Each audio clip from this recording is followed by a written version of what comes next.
Are you tired a lot? Frustrated that no matter what you do, you can't seem to keep your energy levels up during the day? The problem might be how you're sleeping. If you want to increase energy, performance, alertness, and productivity, stop reaching for the energy drinks and focus on quality REM sleep with Recovery PM. Poor quality sleep is directly linked to health problems like obesity, low blood pressure, low testosterone levels, and worst of all, the World Health Organization has even recognized sleep deprivation as a carcinogen. Not getting adequate sleep can increase the risk of cancer. Did you know that 37% of people between the ages of 20 and 39 have reported difficulty sleeping, but only 4% have tried a sleep aid? Most over-the-counter sleep aids are just melatonin. Recovery PM is a blend of 9 proven natural sleep aids and tranquilizers, including melatonin, 5-HTP, GABA, ashwagandha, and L-tryptophan. That's the stuff in turkey that makes you turkey tired. So you know you're going to experience deep sleep and wake up refreshed and ready to attack the day. If you find yourself hitting a midday slump and using energy drinks to perk up during the day, you're only making things worse for yourself in the long run. Upgrade to Recovery PM and you'll be amazed how you feel. Recovery PM is available now from LegacySubs.com, and if you use the code LOVE, you'll get 10% off your entire order. Do not sleep on your health.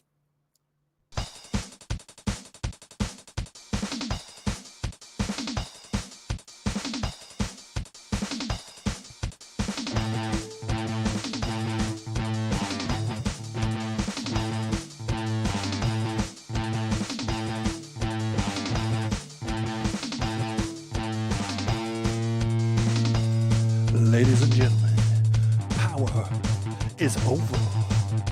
But that does not mean for one instant of a second that the fun is over. Without a doubt, you are here because the power is out. So stick around, because it's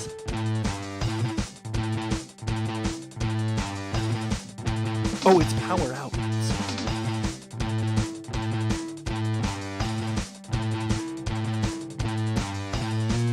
Yeah, it's PowerrrOut.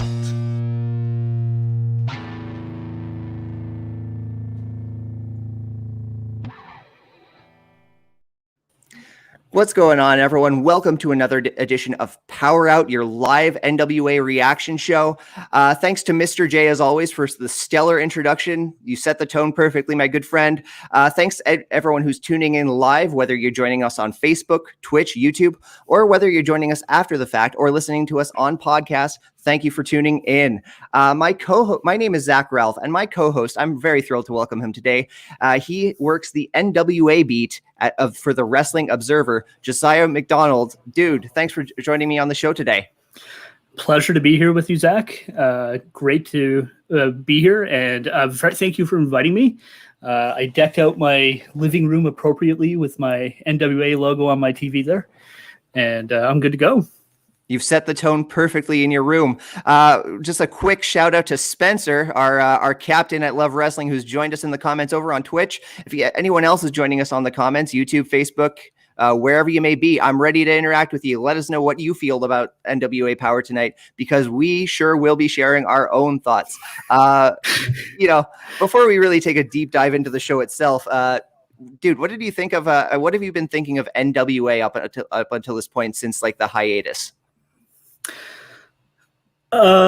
Overall, my thoughts have been, it's a very easy show to watch. The promos, as always, have been excellent for the most part. That has always been their strong point, more than the in-ring action or anything like that. They've done a very good job with that. And generally speaking, their long-term booking is usually pretty good too. I never really would have expected to see Trevor Murdoch as a main eventer in 2021, but he's been doing a good job in his role. And Nick Aldis, of course, is wonderful as the NWA World Heavyweight Champion. He represents the NWA very well as their champion. It's not as good as it was pre-pandemic, sure, but it's still a good show. Like I don't regret watching it. I still enjoy watching it. Yeah, I hear you. I hear you. And we are, of course, here to review the latest edition of NWA Powerrr, which was supercharged. It was billed as a superpower. But I want to remind live viewers who are joining us tonight that this reaction show is actually a double feature. Immediately after PowerrrOut, if you watched NXT tonight, you're absolutely in the right place, because Mighty Joe and JPJ from the Love Wrestling team are going to go live for a special live edition of the War Report, offering their reaction to NXT tonight. So again, if you watched NWA, if you watched NXT, you're in the absolute right place. So thanks for joining us, and let's get into the show, shall we? Yeah, man. Sounds good to me. So the show kicks off with Strictly Business, along with Joe Galley at the interview podium. Aldis is upset. He's like pining about this battle royal for the #1 contendership. He calls it an antiquated concept, but he does so while also putting over his cohorts in Strictly Business. He says they're all worthy of gold. They all have gold, and will be attaining gold in the future.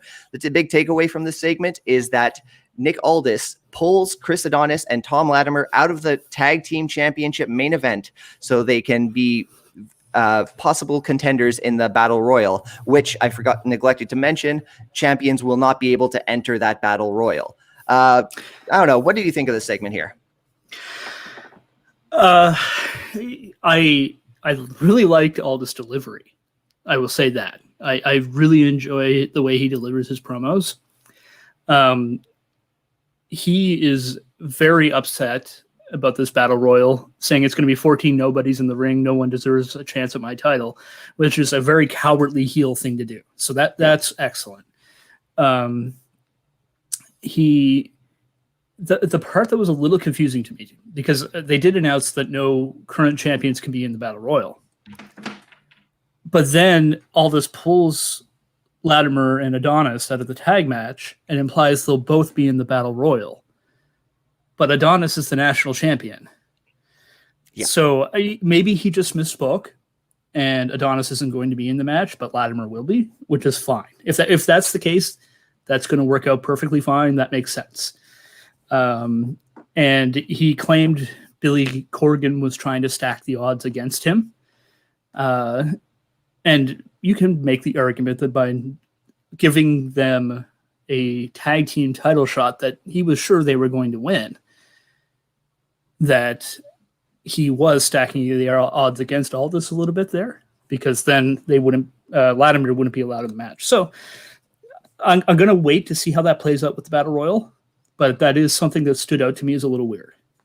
Yeah, I feel like this was the first of a handful of strange, unclear communication with the audience. Like you say, it might have been just like a misstep by Aldis, which would be a rare one, to be honest, because he's always like you say, he's always so great on the mic. He's always masterful. I always find him very clear and dynamic, and above all, believable. But yeah, like there was something missing there. There's some clarification that the audience needs. I like that the show has been regularly kicking off with Nick Aldis lately. I believe there's value in putting your champion front and center at the beginning of each program.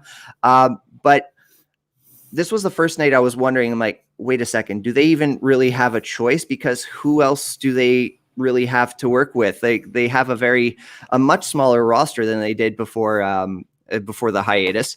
And of course, like everyone else who's involved in programs has been peppered out throughout the show. Of course, we had Pope later on, and the other litany of characters. But I feel like it's a good choice to have Aldis there front and center all the time. But at the same time, it's like the spinning wheels a little bit.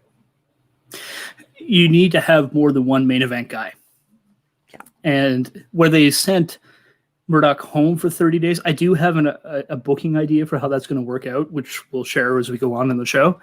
But his absence was quite noticeable on this episode because he's been factored so into the return, and they're missing a lot of main event talent, other than Thunder Rosa, really.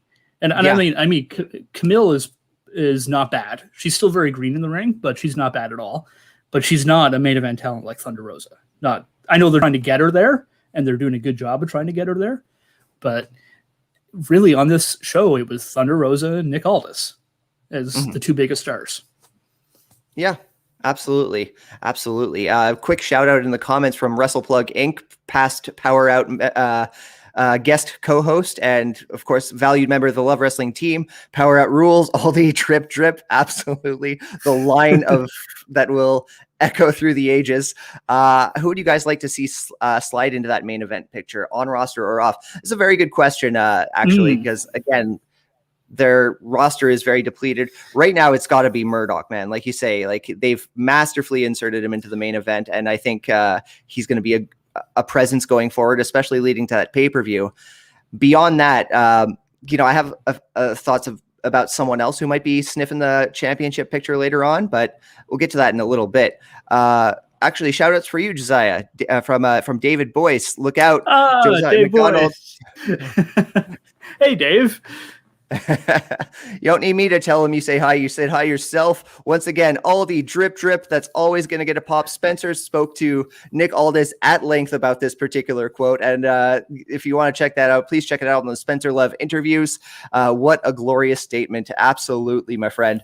So yeah, I think we're going to talk more about that main event, the growing main event scene.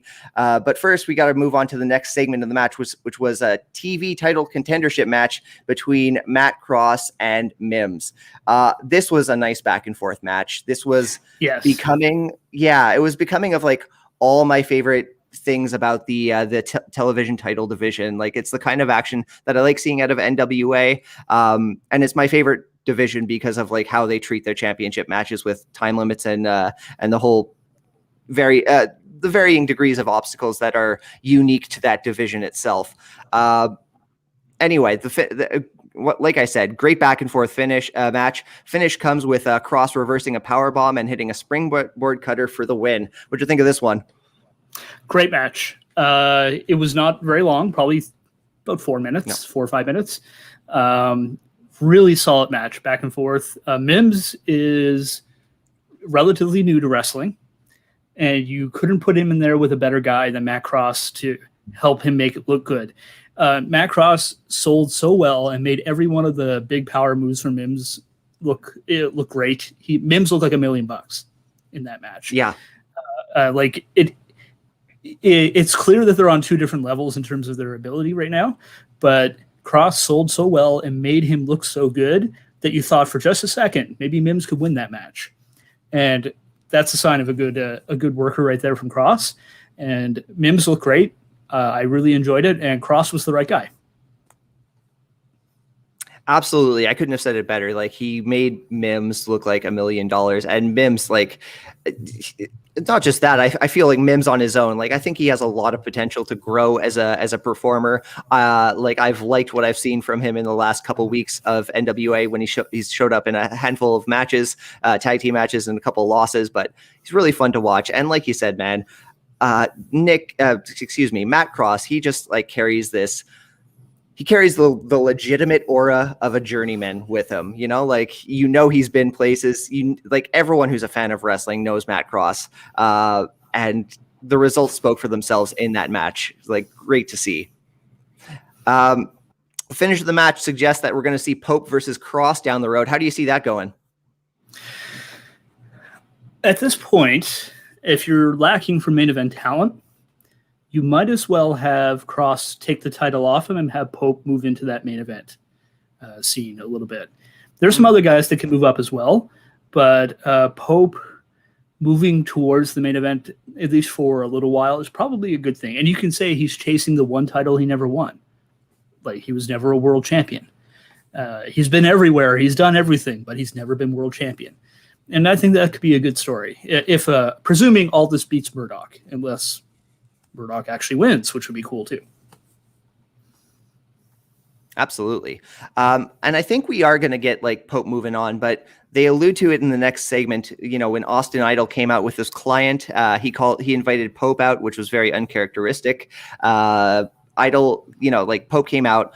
Idol references that Pope is only a few defenses away from Lucky 7, which is another really cool about the television title. You get 7 successful defenses of your TV title. You move on to the main event picture and get a shot at the NWA World Championship. He says he's going to give Pope all the credit in the world if he pulls that off, but Pope walks away from a handshake. I don't know if you spotted this, but Pope's tee was dream match, champ versus champ. It had a cartoon of all of this. Cartoon of Pope. I did not see that. I haven't seen this. Yeah, it was a subtle touch, and I was wondering if like Pope's like working an angle for himself there. And like credit to him if so, because like it's a brilliant shirt. I couldn't find it, and I hope I can in the near future. But again, like I think, it's possible that Pope will drop the TV title, and it couldn't be to a better guy than someone like Matt Cross to move on to the NWA picture. But I think I want to see him pull off all seven. That's what I want to see.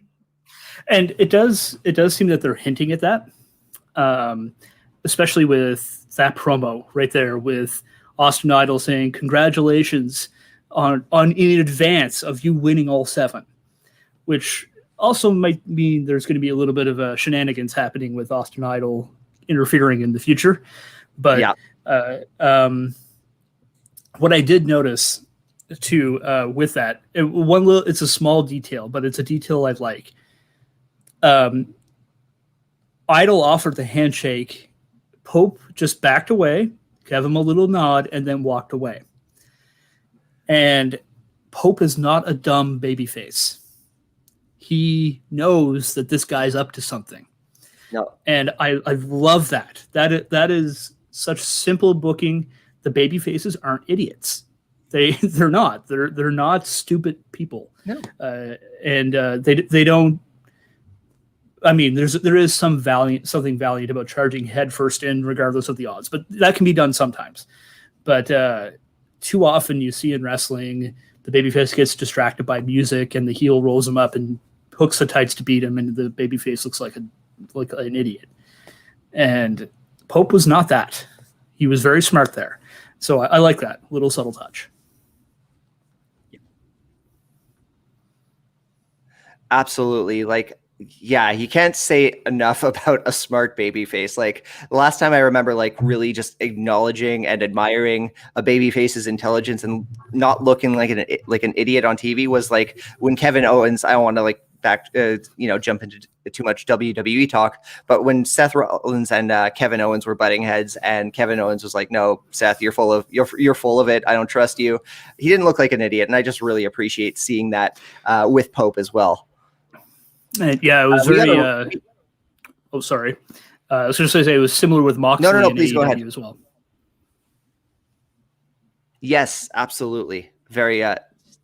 It's sad. It's a sad state of affairs that we don't expect our heroes and baby faces to be intelligent, forward-thinking people. Like Austin Idol, though. Let's talk about Austin Idol for a second, because that his client's something of a persona non grata on the show. But what have you thought about Idol himself, like being like a regular presence on NWA Powerrr? I really like Austin Idol. I didn't really know much about him, but it was listening to the Dragon King Carl wrestling history shows, and he highlighted it's on the Wrestling Observer website, and or whenitwascool.com. That's for you, Carl. And he ended up doing a whole podcast episode on how Austin Idol was this underappreciated wrestler from the 70s. And he played some of his promos, and I thought, oh my goodness, this guy's great. And then there he is on NWA Powerrr doing those. He's been doing the things for his training school forever, but now that they have him, he is excellent, and I love his promos. He is a spectacular promo, and I can't help but enjoy whenever they put a mic in front of him and let him talk. Sorry, I'm still with you. I just had some technical difficulties on my end, so I discreetly put you on full screen so I could quickly take care of that. No worries. Yeah, I'm with you entirely. Like I would love to see him like in a different role. But at the same time, whenever he's on screen, he's absolutely delivering. You're about to say? Yeah, I'd like him to manage someone else, Yes. but for what he is doing a very good job. Something you said actually about when we were discussing the segment itself, that little nod from Pope.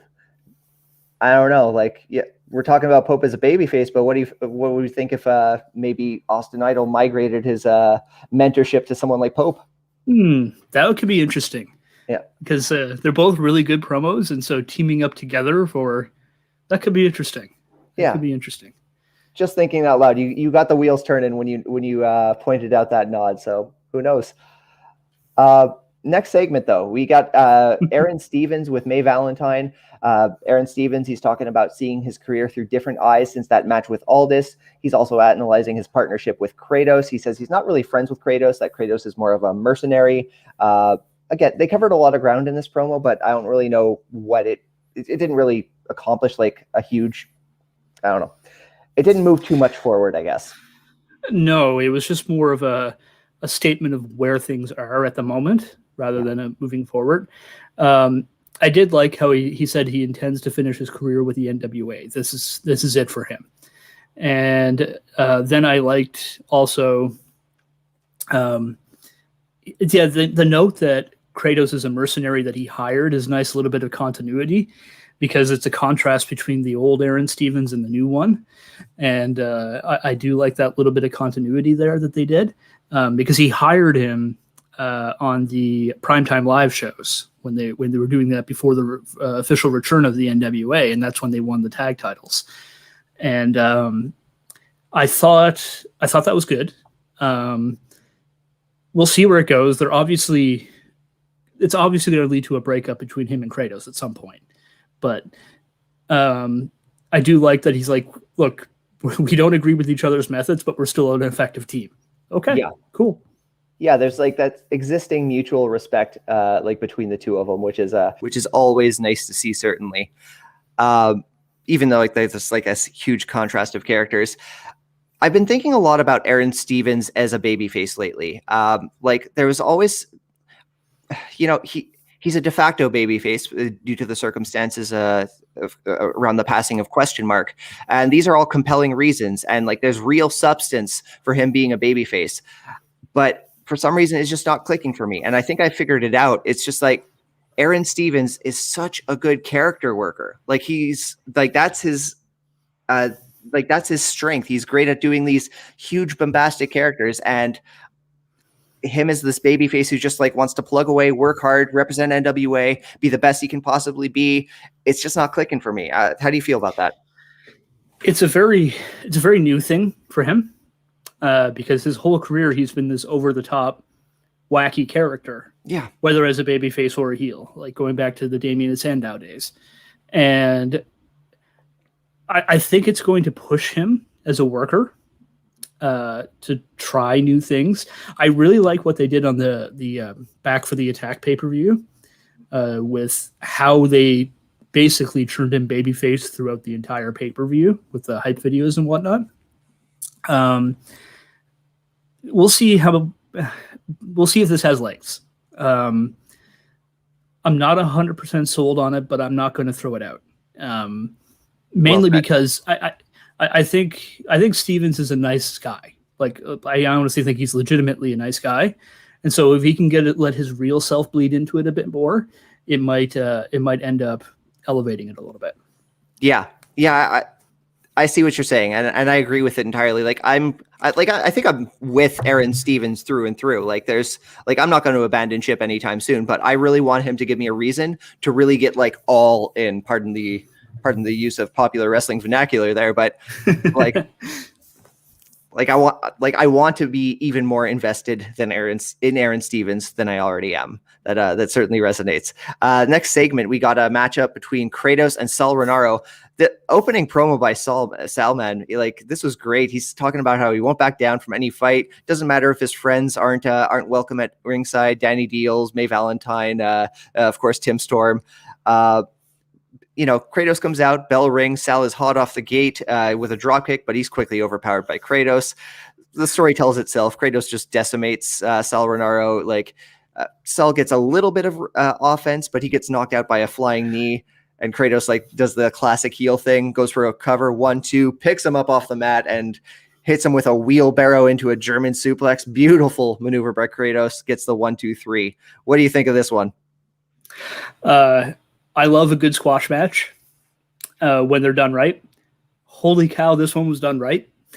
Yeah. He murdered poor Sal. He destroyed him. They got a little bit of glimmer of hope there when Sal went for the flying forearm, and then Kratos leaps into the air and hits a flying knee. I screamed. Yeah. I screamed at my TV. That was a beautiful knee. This big dude, he's huge. If Dave Boyce is in the chat, it'd be like if Brody Steele did it. That's a reference to our local wrestling here. Okay. Dave is a guy from the local wrestling scene here. We both are. But Kratos, just a massive man, flies into the air and hits this gigantic flying knee right to Sal's face. And Sal drops like a ton of bricks. I screamed and then I laughed and started giggling like a little kid because it was so awesome.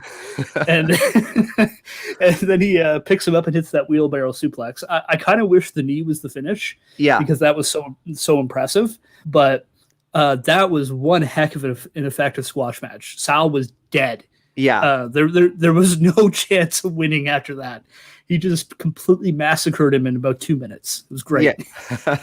I'm with you, man. That flying knee could have been the finish, and that's a satisfying finish for just about any match. But I do appreciate what the follow-up established of Kratos just bullying him further on. I gotta say, man, Sal Rinauro is making the most of his minutes on NWA. And dare I say, aside from Trevor Murdoch, he might be the strongest babyface on the entire roster.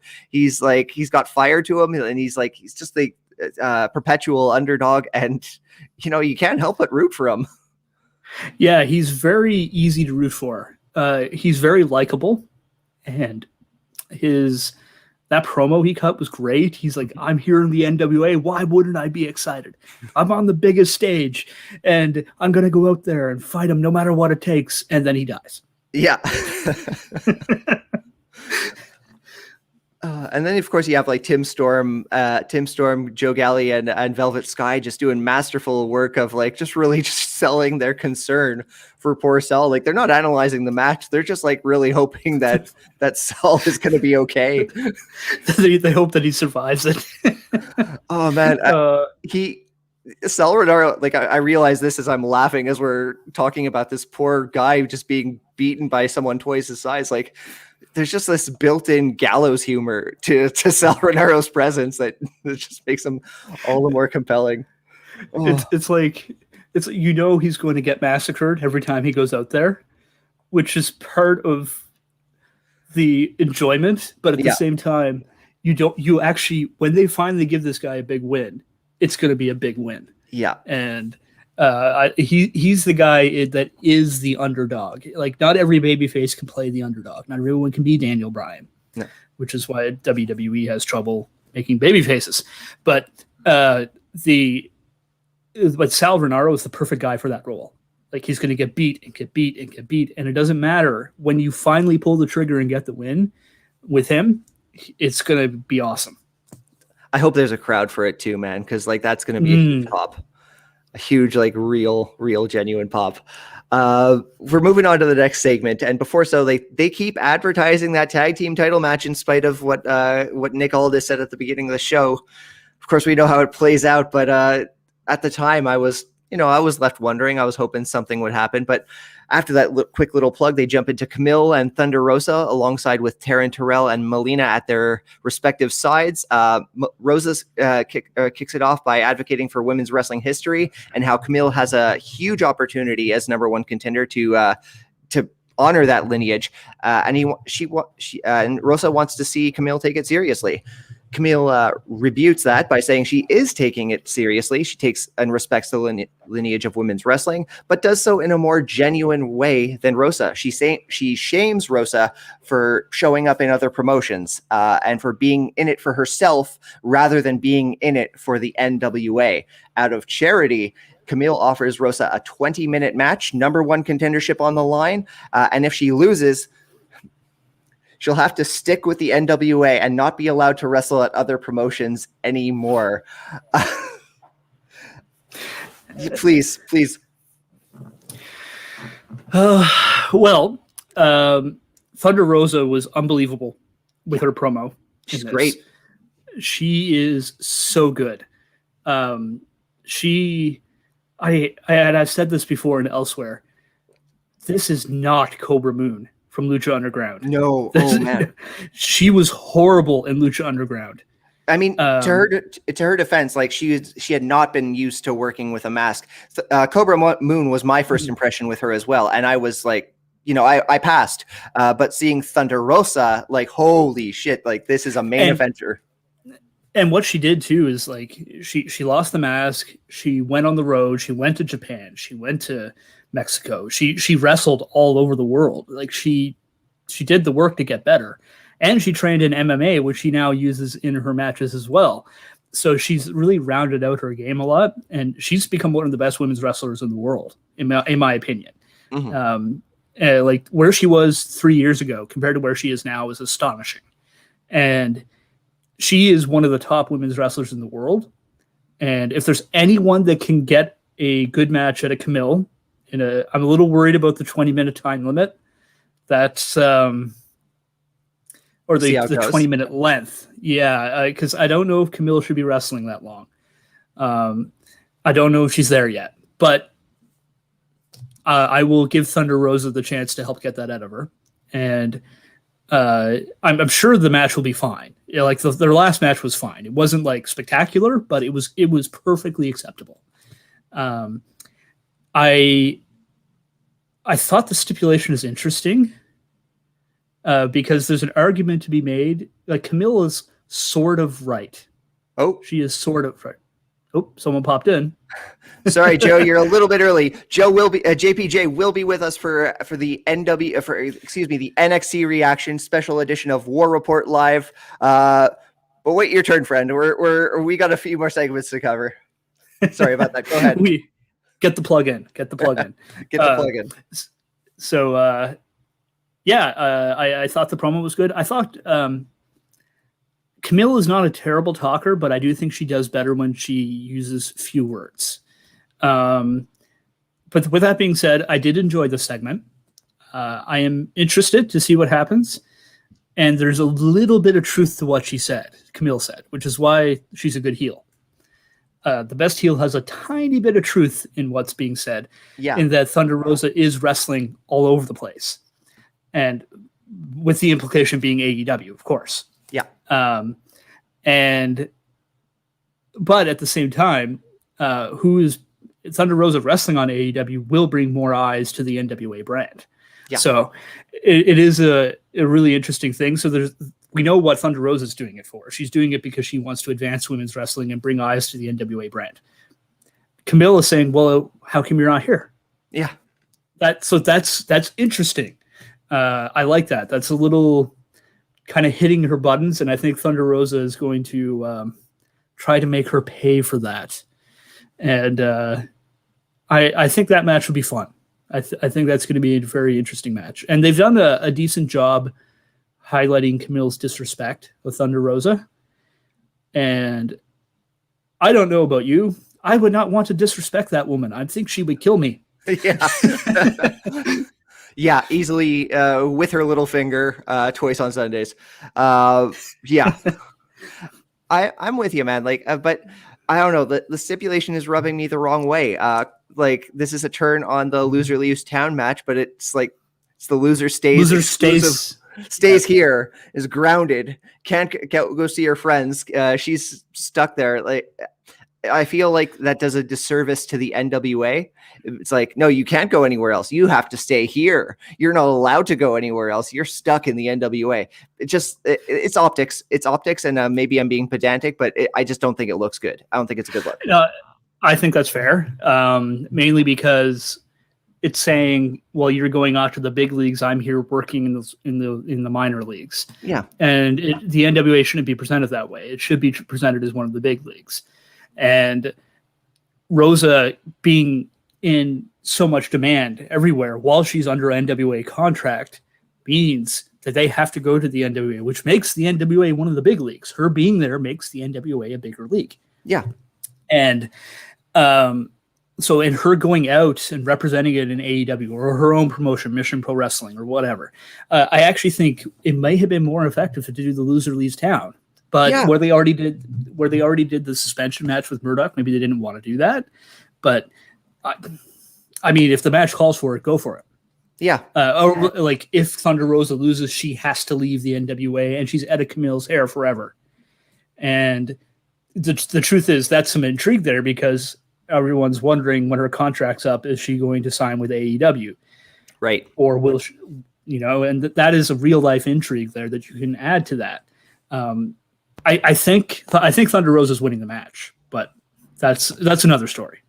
Absolutely. And we will certainly see how it unfolds. But we come up to what we think is the second to last match of the evening with Jax Dane versus Slice Boogie in a street fight. I have been looking forward to this one for a while because Slice Boogie grows on me every week. I love seeing the guy. Just a really good hoss fight, like between two big guys, mostly outside of the ring. Good back and forth action. Boogie with a huge dive, like he's just looking like a star with everything he's doing. Again, it's a power game. Jax Dane is doing a lot more overpowering, and Slice Boogie's playing it smarter. Finish comes with Crimson coming out. Jax Dane's tag team partner. He comes out with a towel while Slice Boogie is hammering Jax Dane away with a chair. He's about to throw in that towel. Slice Boogie blocks it. Jax Dane is about to jump Slice Boogie from behind, but instead he knocks Crimson off of the apron, causing him to fall to the concrete and get a little hurt. Jax Dane leaves the ring. He goes to check on Crimson, sees he's pretty hurt, grabs the towel, throws it in for himself. Slice Boogie is awarded the win by forfeit.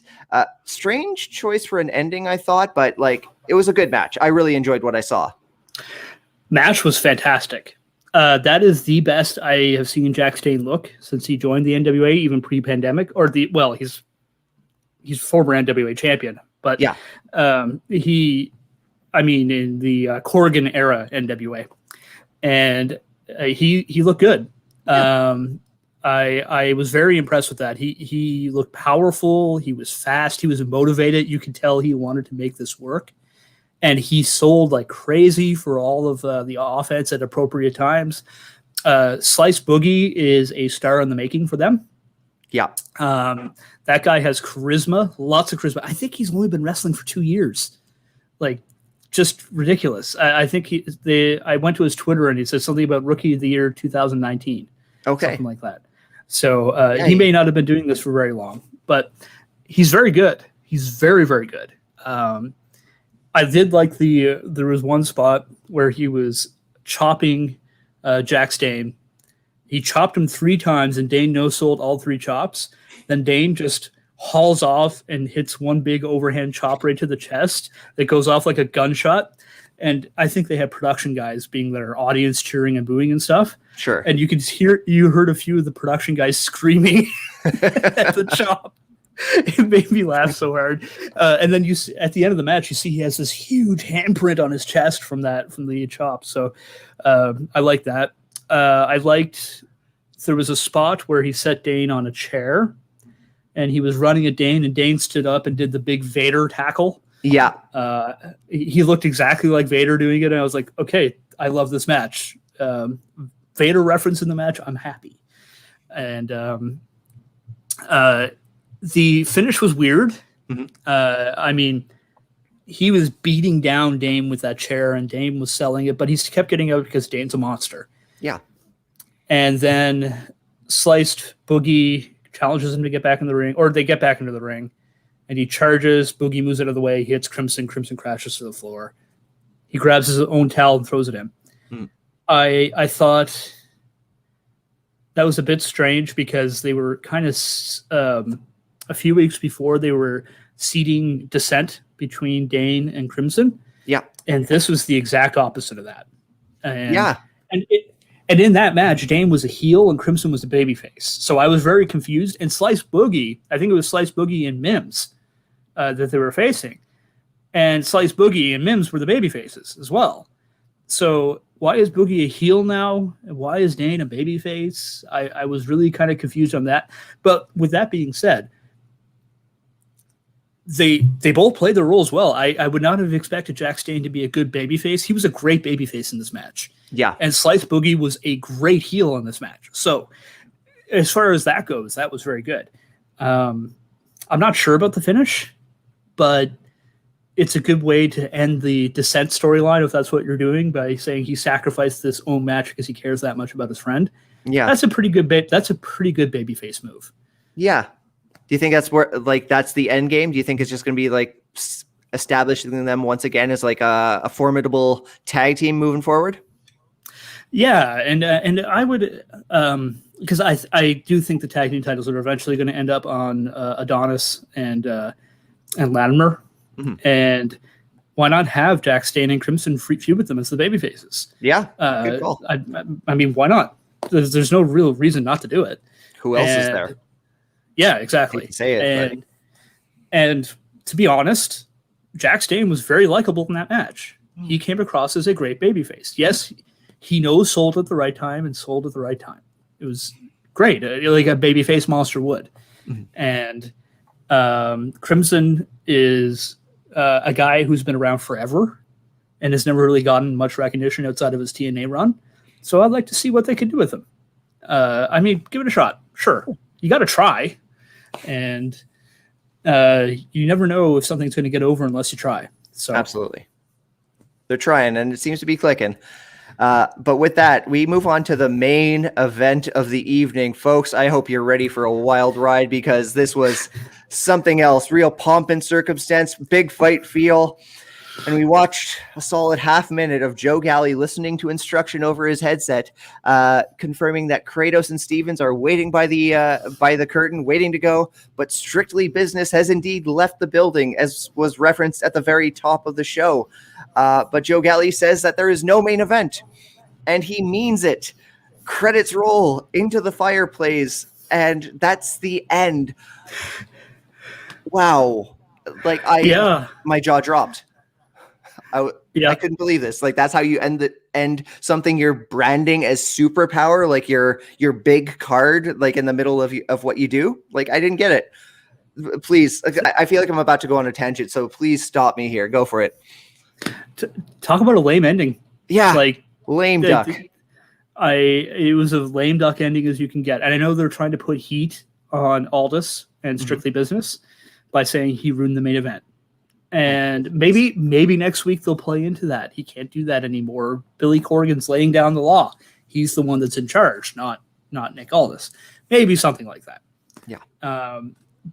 Or maybe they'll bar the two from having title shots now because they're inconsistent. They didn't show up for a title shot. But it kind of devalues the tag titles a little bit. Big time. And in the NWA, they've done a very good job so far of all four of their titles. Yeah, the tag, the world, the national, and the women's. Yeah, the TV and the women's. Oh, and the TV, of course. Sorry, 5 titles. Yeah. They have 5 titles, and all 5 titles can main event the show. And that's because it's a world championship. It should be able to main event the show. Every one of them should be able to. Like, none of those positions. If you hold a title, you're a main event guy, even if it's a TV title. Yeah. And you may not be a Nick Aldis main event guy, but you're a main event guy. And so that really kind of devalued the tag titles. Why? But, I mean, Adonis looked upset that he wasn't getting the title shot. Vladimir just seemed to go with it. But I don't really know what they were trying to do there. the NWA has earned enough goodwill with me that I'm willing to say, let it play out. Yeah. The horrible phrase that people use for a variety of bad booking everywhere. But in this case, I will say, let it play out. But it left a sour taste in my mouth. I got to say. Yeah. I was not a fan of that. It not only did it devalue the tag team titles, it devalued the show itself. It was like, I agree. Like, let it play out can be overused and kind of becomes a slippery slope of just let it play out, let it play out. But like, this is, you don't have a super card. You don't brand it differently as your main show. You don't do all this pomp and circumstance, build around a tag team main event and not give anything. Like if they, even if they switched that spot with Slice Boogie and Jack Stain, that would have been a lot better. It would have left a better taste in my mouth. But man, NWA, like I just want to leave with this. NWA is in a tough spot.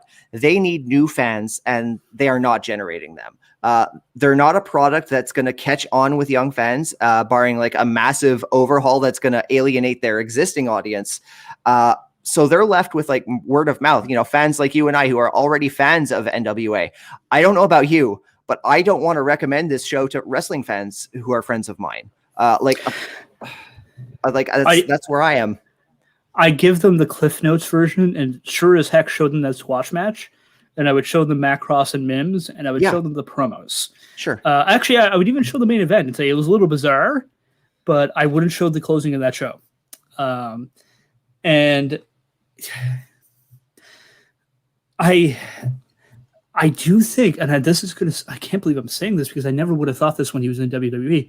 This show missed Trevor Murdoch a lot. It missed him a lot because he's such a likable babyface.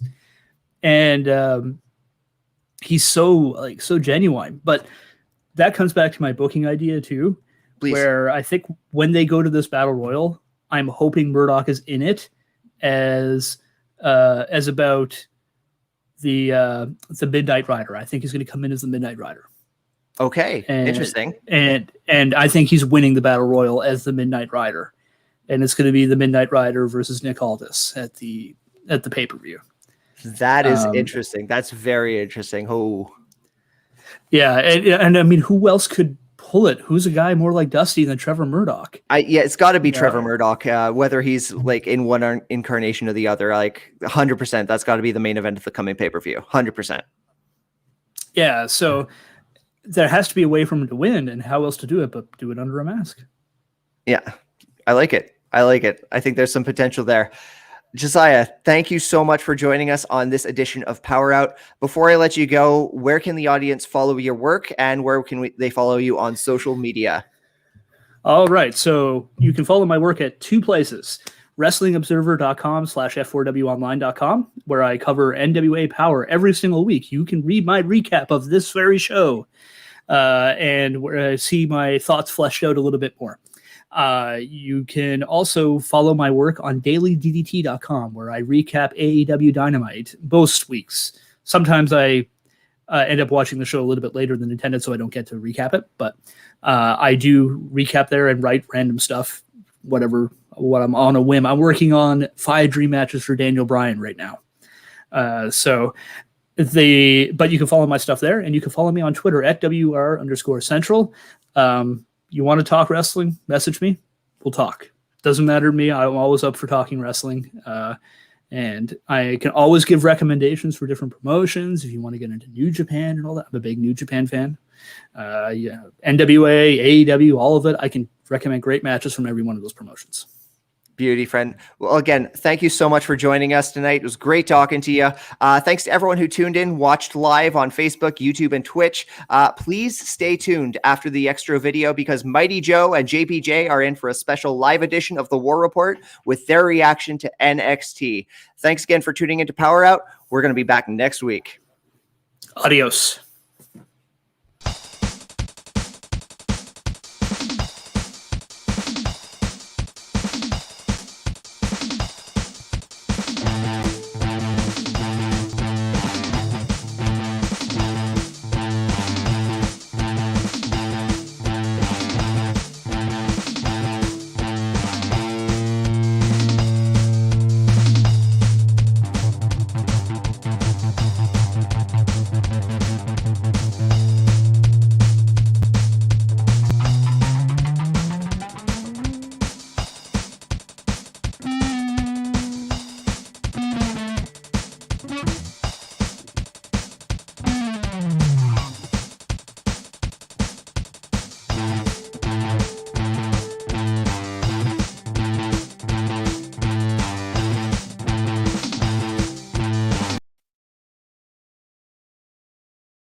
Oh no, I was muted. Uh-oh.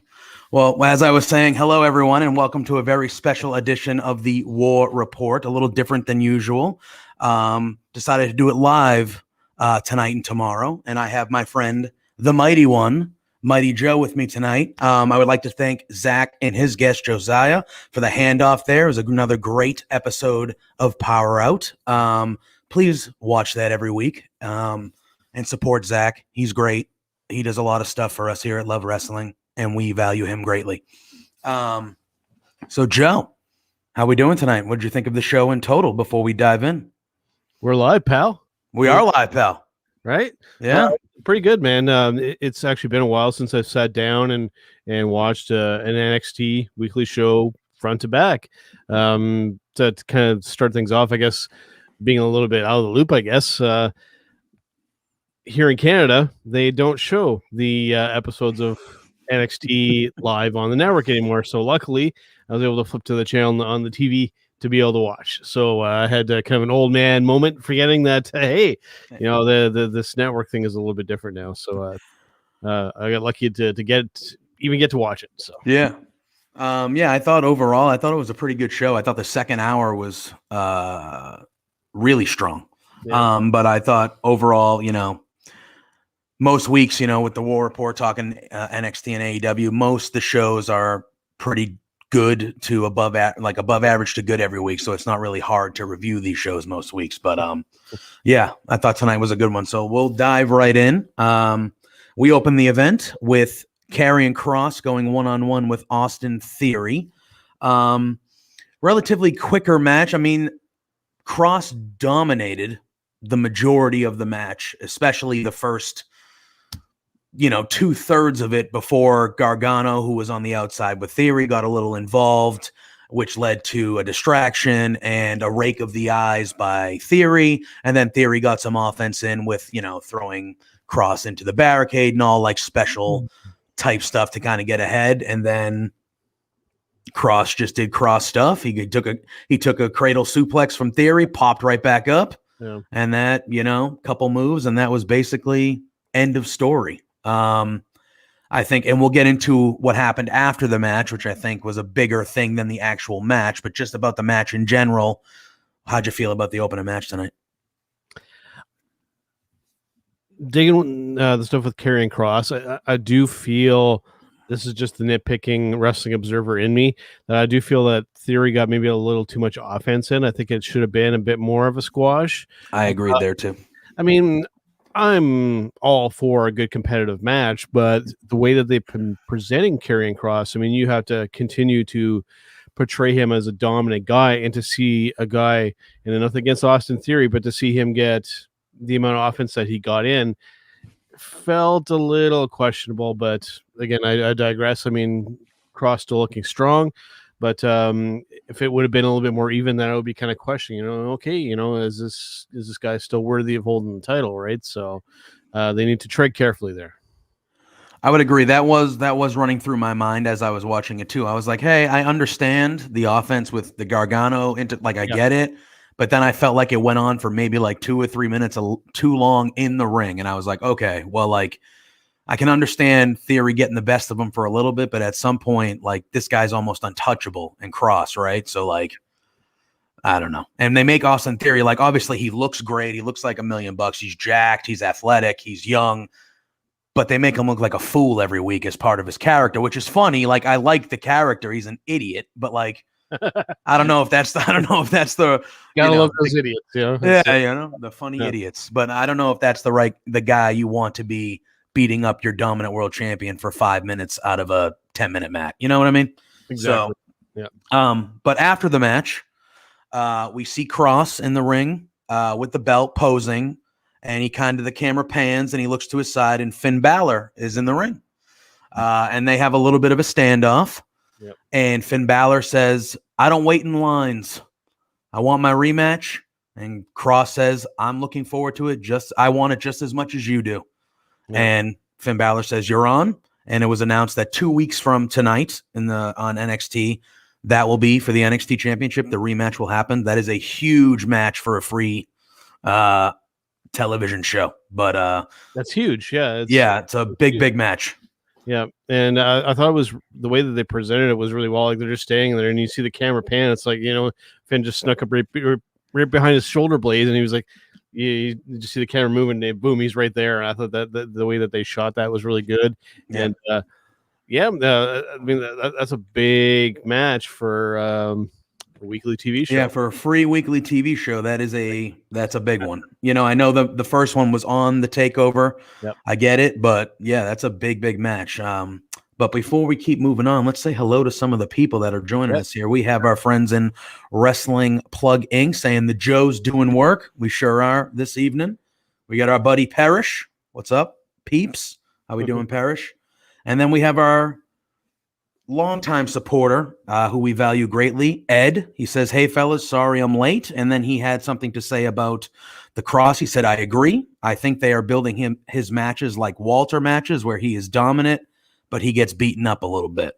I would agree with that. I do think, the Cross does let his opponents get some stuff in, and he makes it look good for them. I just think in this particular scenario, like Joe said, I agree. I just think it was just I didn't need him to not get any offense on him the whole match, but it was just a little bit more for what they're doing, Absolutely. Agreed, sir. Yeah. And Parrish just says, "Can't see guys like Cole, Kyle O'Reilly, maybe even Gargano staying quiet in that Cross Balor match."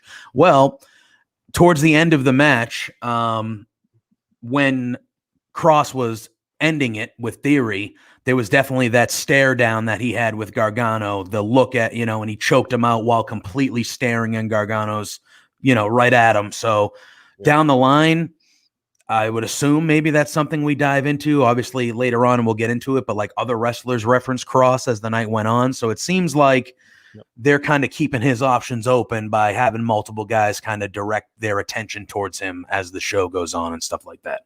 So, all right. We then come back to Leon Ruff and storms into Regal's office. He's angry, and he says he wants to fight tonight. And Regal says, "No, you're not. Like, we watched the match last week. It was brutal. You're not fighting." Ruff is like, "Come on, let me fight. I got the doctor's clearance. I want to fight." Regal stands his ground. And then we see a little bit of aggression from Ruff, and he starts throwing the stuff and pushing the stuff off Regal's desk. And Regal, as politely as William Regal can do while gritting his teeth, tells him to leave. Small, quick segment, but I thought it was good to see a little bit of a different attitude from Ruff.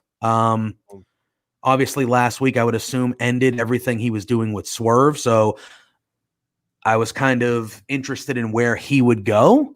And I'm glad that he's right back on TV because he's very good in the ring. He's athletic. He does crazy stuff off the ropes, which we'll talk about in a little bit. And I wanted to see where he goes. So maybe a slight shift in attitude, character might be good for him. What did you think about this? Could be. I'm waiting for Regal to snap on one of these guys. I almost swear that I had to kind of censor myself. Just given knowing Regal's history. I mean, I'm just waiting for one of these times to maybe you'd have a comeback match, like one of these guys pisses him off to the point it's like, okay, so it's time for me to come back, and I'm gonna, I'm not gonna be just the GM here. I'm gonna come and I'm gonna school you boys at some point. But Leon Ruff. I mean, little spark plug that dude, man. He kind of reminds me of Cheeseburger from Ring of Honor. Yeah, that's what he reminds me of. Yeah, even more so athletic. Oh yeah. Than a little Cheeseburger, but cool little segment. I enjoyed it, and cool just seeing Real just be on the edge of snapping. And so you can tell he wants to unleash the beast, right? So yeah.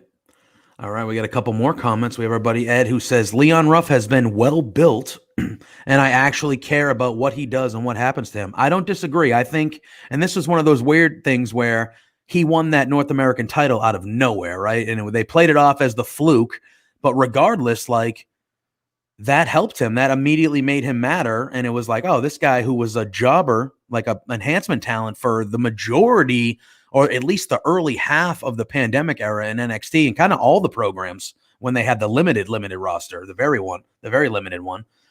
So I agree. I do think they've kind of built him well at, everything he's done has kind of mattered. He's been in storylines that have mattered since they kind of gave him that fluke victory for that title. And I think he's one of those mid-card guys that NXT kind of builds well, that you care when he's the first or second segment or the second match of the night. You're like, oh, well, I genuinely want to root for this guy because he seems like the typical underdog, They did a great job putting the sympathy and really kind of make him as that true on babyface, which WWE seems to have a hard time doing. But NXT, they managed to do it well with some of the guys that they have there, which is nice to see. Yeah, and then we got another comment from Parrish. He said he would love to see Ruff versus Grimes. I am at the point where I would like to see Cameron Grimes do anything. That's where I'm at. He is so good, and obviously we will talk about him as we continue to go on. Yeah. Oh man, that was We'll get to it. The next segment we had was I thought a really good tag team match between MSK and Breezango. They announced this on social media earlier today, and a part of me, when I first saw the graphic of it, I was like, I think I would kind of like Breezango to show some heelish tactics here maybe tonight, or kind of get some, maybe a little different change of pace or direction for them too, because they seem to be filling in that role of former champion veteran wrestlers that lose to all the new guys we want to push. You know what I mean? The gatekeeper guys. The gatekeepers, yeah. And I have no problem with that. Like, I think that's a good, it's a role that they could do, but I don't want that to be their only role, So I was kind of hoping that we would see some, maybe not a full-on heel turn, but like some little aggressiveness, like little aggression towards MSK. We did not see that much. Little showboating at the beginning with Breeze going, putting his feet up on the ropes, doing the old Tyler Breeze stuff, which I've been a mark for Tyler Breeze. Yeah, and I know you are a big fan of his too. Like, huge. Yeah, I've been a fan of that guy since I first started watching NXT, like the way before it was even close to what we know it as now. But again, I thought it was a really good match. I thought it was well paced. MSK obviously got the win. I think most of us expected that to happen. But yeah, what were your opinions of this match and MSK getting the victory? I'm going to potentially blow your mind and Spencer's mind and probably everybody watching and listening to this. This is actually my favorite match of the evening, believe it or not. You had mentioned it, man. With Tyler Breeze, I mean, there's a reason why Jushin Thunder Liger came to North America, to NXT, to have a match with Tyler Breeze. He is a lot better than a lot of wrestling fans and just pundits and what have you give him credit for. I mean, he is so good in that ring, and then you throw Fandango into the mix with it. I mean, those two guys are just money together. Like, even when they were the fashion police on the main roster, so to speak, I mean, Deputy Dango and Breeze, I mean, those guys were just those were some of the best segments on those SmackDown shows. Man, fantastic. Yeah. And just they work so good in the ring, and just and then you throw them in with MSK, who, for those who aren't necessarily aware, if any of our viewers are Impact Wrestling fans, I mean, that's 2/3 of the Rascals. So, and those guys are very, very good in their own right too, against Breezango. I mean, dude, I enjoyed the hell of this tag team match. Like I said, my favorite match of the evening. I thoroughly enjoyed this. Yeah, I thought it was very, very, very good. Yeah. We have a visitor here. We have a comment from our old friend Spencer. He says, hey. Hello, Spencer. Thank you. And then we have Parrish, who says, tag team wrestling in NXT gives me hope that the tag titles matter in WWE. Yeah. I think on both sides, men and women, NXT has a strong tag team division. And yeah, I mean, they seem to focus on the things that the main roster has trouble focusing on, to me. They focus on the tag teams. They have actual tag teams. Right. They just look at how they valued, and we'll get to it because it was the main event, but like, look at how they valued the Cruiserweight title tonight. It was the main event of the show, the biggest built-up match of the show. They had the women's NXT title match tonight, which was another great match that we'll talk about. And they treated the Cruiserweight title, like it was even playing field, and WWE doesn't do that. The main roster, at least, doesn't do that a lot with their secondary titles or their mid-card titles like that. NXT treats all the titles and all the extra storylines that they care about, like, with respect, that it just misses a lot when it comes to the main roster. For sure. But I think, yeah, like Parrish said, I think the tag titles on both sides, male and female in NXT, are in good hands. So, yeah. All right. Then we get, again, Regal getting bothered in his office. Johnny Gargano. And this has been going on for a while now. Their little like mini feud here. I feel like he's replaced Adam Cole as the guy that just keeps arguing with Regal now. But Gargano. Definitely messing with Regal, man. He might snap one of these days. Yeah, I'm waiting for it. Everyone's always kind of pushed him. Pete Dunne, Ciampa, Cole. He's never really got to the point where he's like really snap and is like, all right, I'm going to hit you. I'm doing anything crazy. But yeah. Gargano goes in there complaining because they announced that next week he's defending the North American title against Bronson Reed. Oof. Yeah. Oof. And in a good way. Yeah, no. He's flipping out, and Regal's like, he's saying, why don't you value me and all this stuff? And Regal's like, I value you. You're the North American champion. He goes, the company values you. They made you that nifty headband on you. And I laughed. And then that was it. Gargano storms out, and then we see later on in the evening, there is a commotion in the men's locker room. We see Gargano getting kind of pushed out of the locker room / building. And he had attacked Bronson Reed in the locker room, which then we find out after that, Regal made next week's match for the North American title inside of a steel cage. So I'm sure Gargano is thrilled with that. Before we keep going on, you excited for that match next week? How do you feel about looking forward to that one? I think the last time you and I did a show together and we were talking about Bronson Reed as well. Yep. He's involved in a match I'm going to be watching. I'm highly entertained. I'm always, as much as I like big guys wrestling like big guys, sometimes we can have a big guy be kind of super athletic. And like when I first saw Bronson Reed, like I wasn't like thinking that he was going to be doing some of the stuff he was doing. Like it was just absolutely incredible. And I'm already a fan of the dude. And I mean, I expect nothing but greatness out of him. And I do agree with Spenny. Thrilled with the use of the word commotion. Well done. Thank you. I appreciate it. Well done. You will notice for not that smart of a man, my vocabulary is actually pretty all right. And then we get Parrish. He says Reed should win the North American title while Gargano moves up to the NXT title picture. I think they sowed the seeds a little bit of that tonight, of something that could happen with the stare down that we did get between Cross and Gargano throughout that match. I am expecting Bronson Reed to win the title next week. That's actually where I think he's going to.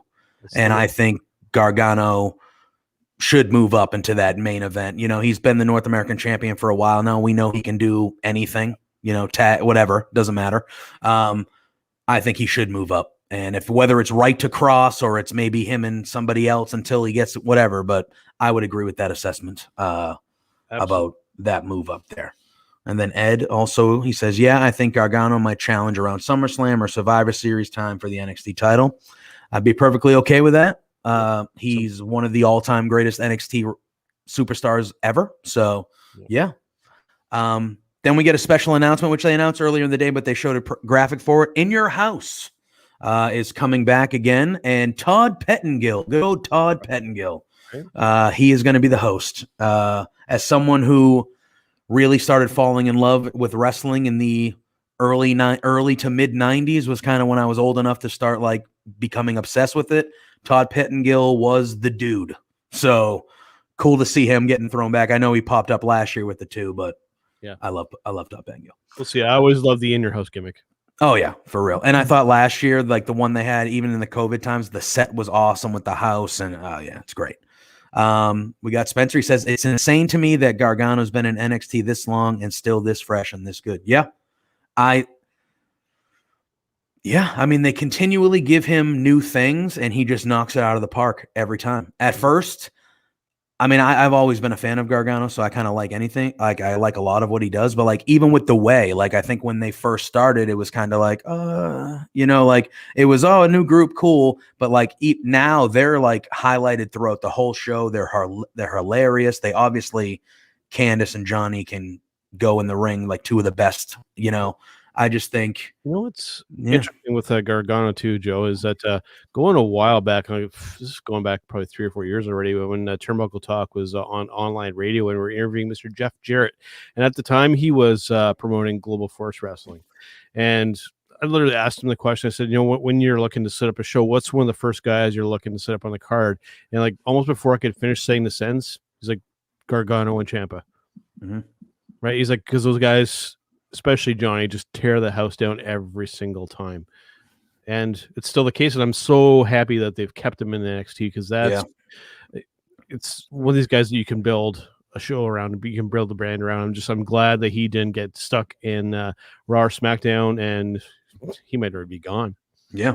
Right. So thankfully he's where he needs to be. Yeah. I think the moral of this story is Johnny Gargano is great. So then we get Pete Dunne in the ring cutting a promo. He calls out Karrion Kross.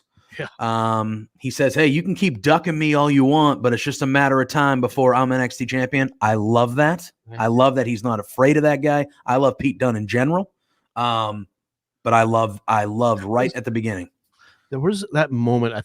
I can't remember. It was in one of the tournaments, and like literally, like everybody was standing on the ramp, and Regal was there too, and you could tell like Dunn, like he was like going out of his way to really kind of get noticed. Like, and he was like pushing buttons and like pissing people. I think it might have been the UK tournament, like the first one. It was something like that, and you could just tell, it's like, okay, this dude is not just here to be part of a wrestling company and just to kind of cash it in every week. He is there to make an impact, pun intended, right? So you can tell like he just had his sights set on being somebody of notoriety. And dude, I'm like, when I watch Pete Dunne, like I see like elements of Zack Sabre Jr., see elements of Daniel Bryan, I see elements of just like William Regal.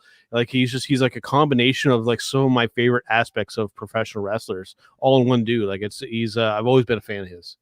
Yeah, he is fantastic. I hadn't watched a ton of stuff before he was kind of involved in the WWE of his. But since I've seen him starting with that UK tournament when they first got that, like he has been near the top of my radar. I think he has everything. He can talk. I love the British accent. I love just the only thing I didn't like is they shouldn't have changed his music. I thought his old music was awesome. His new music isn't bad by any means, but I love the old music. But yeah, he's great. I think he's future NXT champion, future main roster champion. I think that he is, one of the tops there is.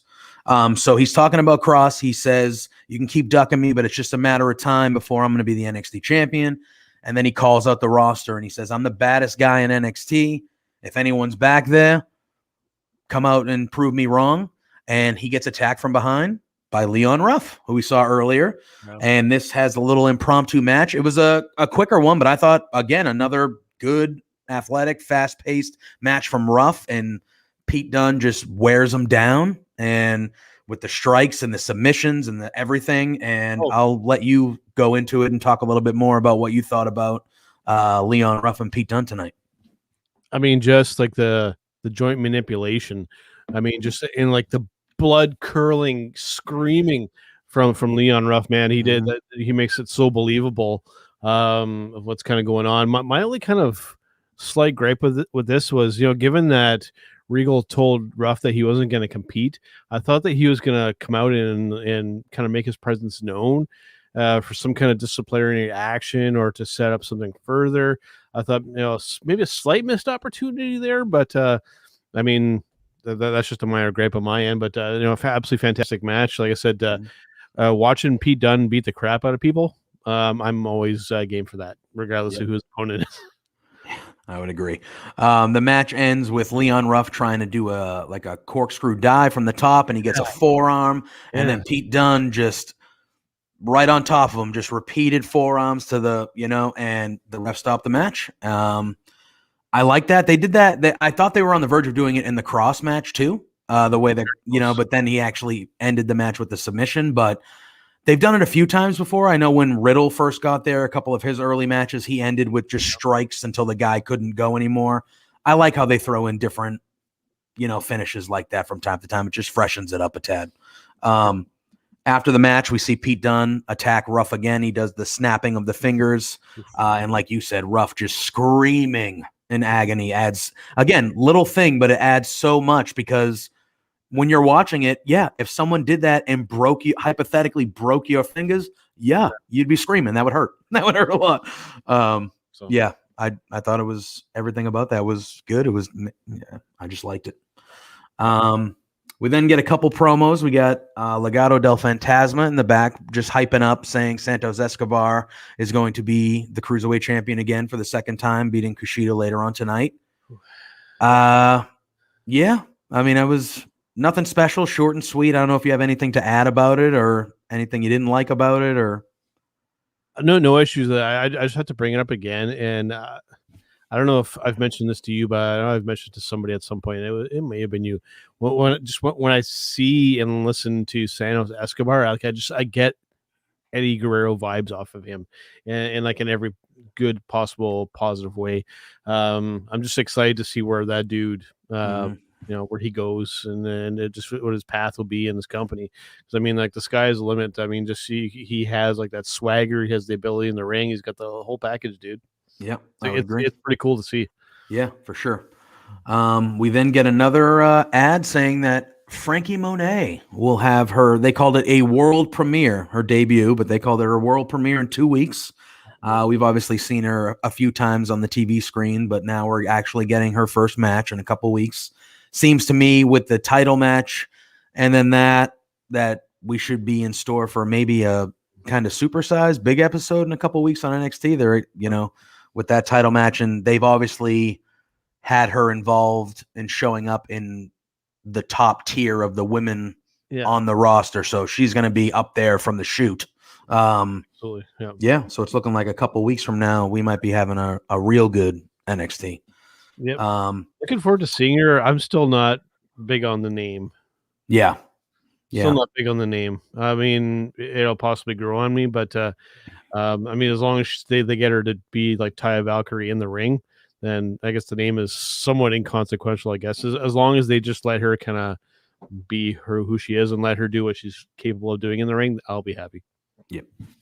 All right. And then we go right into the NXT Women's Championship match between Raquel Gonzalez and Mercedes Martinez. I will let you actually start this one. What did you think of this match? This one's a tough one for me. I'm a huge Mercedes Martinez fan, and I want to see her hold a title in this company at some point. And I was really kind of hoping that they were going to pull the trigger on it with this. I mean, I get it; they're really pushing Raquel Gonzalez, but she still looks, maybe like this is just me like overanalyzing things too much, but she still looks a little green in that ring to me. And Mercedes, I mean, she's so smooth and so experienced in that ring. It's like I'm such a big fan of hers. I wish that they would have pulled the trigger and actually put the title on her. But I get it; they want to still push Raquel and Dakota as kind of like that combo heel kind of thing going on there. But the match itself I thought was great. But like I said, I'm always pulling for Mercedes when I see her on my screen because she's just so damn good. Yeah. One thing that, and I've talked about it with Matt when we've had the War Report, is I felt like when they were building up the takeover that Raquel was the baby face, and then she won, and now all of a sudden after she won, they had that big promo where Rhea came back and Bianca came back, and that was a real baby face moment, the three of them in the ring. And then the last 2 weeks, or the last couple times we've seen Raquel wrestle, they have like the fake booze being piped in during the matches, and like, I don't know, I'm just confused of where she is. Is she a heel or a babyface? Because we were cheering for her and excited that she won the title less than a month ago, but now the audio that I'm hearing is saying we should be booing her. So psychologically, like for people like us that watch a lot of wrestling, it throws us off, right? The real test with this kind of stuff will be when we actually get more than like 10 people in a crowd. I think in NXT, I think they have like a handful of actual, I'm not sure if those are actual fans at ringside. Yeah, but we don't get a true reaction, and like I said before, I mentioned this too, like the last time that this has kind of happened is when they turned Bailey heel, and you could tell like that we got like the opposite reaction that Vince or production wanted. So we had to mute the actual audience sound and pipe in the boos that we actually were looking for. So it's again, the casual, the general fan maybe doesn't pick up on that necessarily, but for somebody like me, like I said, has watched a lot of wrestling, that kind of stuff, like it's like a punch in the face to me. Like it really stands out. And it was just one of those things that for me, like I agreed with you. I thought the match was very good. Oh yeah, yeah, and the psychology is kind of odd. Yeah, it was just the thing that stuck out to me. I was like, we were cheering for her not that long ago, like, and nothing really happened besides her winning, and then the next week, it was just bizarre. And the other thing too that I'm afraid of too is that I guess it would be kind of a reverse thing, but I think Paris is making mention that eventually Dakota. I was gonna bring But with WWE, what they always do, and it always kind of aggravates me, is like whenever two people are going to part ways, it's like the other person always has to turn on the other person. Why can't they just say, you know what, we both want to go our own separate ways and just kind of both kind of pursue what we're doing? Why does it always have to be one person to turn on the other person? Well, it's like 99% of the time. I was gonna say a little bit later, I think we see the 1% a little bit that we can talk about, and it was refreshing. Yes. But we'll talk about But Parrish did say, he said, it's clear the direction with Raquel is for a babyface to win the title off her, or for her to turn on Dakota. I think it's inevitable that at some point Dakota and her that's the going to be a big feud for them, right? I would think it would go the other way, and Dakota would be the one that would turn. I mean, they could go either way because they're both playing the heel. So I guess maybe you could have her be that monster heel champion. Like I said, from what we saw a month ago, that just doesn't, I don't know. It doesn't make sense to me why it was that then and then this now when nothing has happened to make that attitude change occur, if that makes sense. We haven't like decided which side that they're kind of on. Yeah, and what Spencer just said, Dakota gets jealous, turns on Raquel. That's where I think they're probably going to lean to, and then Raquel's the babyface again, and Dakota's the evil, jealous friend. Dakota turning on her is how you get the sympathy back onto. Exactly. Yeah, I got you. All right, then we get. It wasn't a match, but I think this was my favorite segment of the night. With Swerve Scott and crew. Hit Row. I don't mind the name.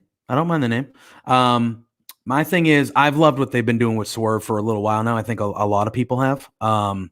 And I don't know much about any of the other people in the group. I know I've seen Ashante Adonis around. He's been in some enhancement matches and just been around a little bit, but I don't know much about the female in there, and I don't know much about the bigger guy. I know they called him Top Dollar, I believe they called him. AJ Francis, I believe, is his ring or his, but they called him Top Dollar.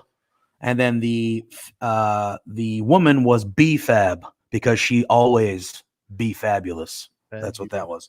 But I think it was something new.